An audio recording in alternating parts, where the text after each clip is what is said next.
My name is Ge Gabriel, and I direct the Animal Welfare and Conservation Programs for the International Fund for Animal Welfare in Asia.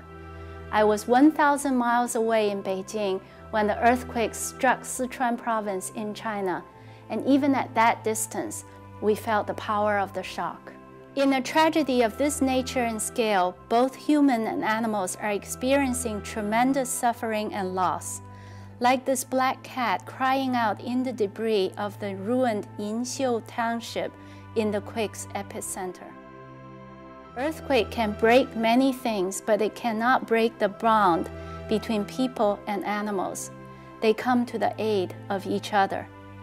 Using their keen sense of smell, search and rescue dogs comb the rubble for survivors. This dog and her owner, a young girl, escaped from the mountains where they had been trapped at a friend's wedding. They walked more than 10 hours in the darkness and mudslides. People struggle to gather what's left and carry on, like this man going back to his hometown to look for his daughter and start a new life, carrying all his belongings, including a rabbit. And this man with his beloved dog evacuating the quake-devastated area on a military transport. New relationships emerged from devastation as displaced animals look for new homes, like this dog who found his way to Mrs. Tan's home after the quake and became a new family member in trying times.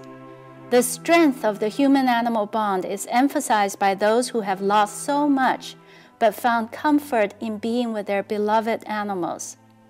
Chinese Premier Wen Jiabao speaks to earthquake survivors while a small dog plays at their feet. People realize that animals are inextricably linked to human beings, and that their health and well-being are as important as our own, like this dog rescued and fed by a group of soldiers who also bandaged his wound. A rescue worker in Tianhe village came upon Wang Wang, a dog who had been trapped on the rooftop of a collapsed building for 17 days, and took it upon himself to save the dog. Wang Wang's family had been unable to reach the dog and were throwing him food during the more than 2 weeks he had been stranded on the rubble pile. Finally, Wang Wang was lowered to the ground, where he was reunited with his grateful family.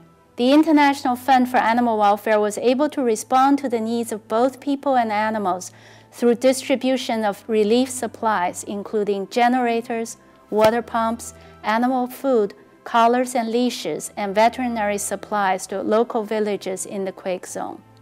IFAW provided vaccination and veterinary services to villages at no charge and conducted humane animal handling trainings to local veterinarians.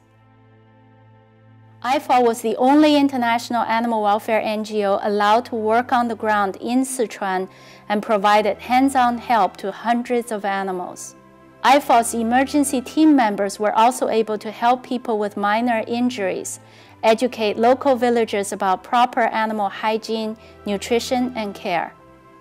IFAW supporters showed an incredible outpouring of compassion and concern for the earthquake victims, both people and animals, in China. The International Fund for Animal Welfare will not be able to provide emergency services to victims of natural disasters without the generous contribution of people like you. For more information on how you can help, please visit www.ifaw.org.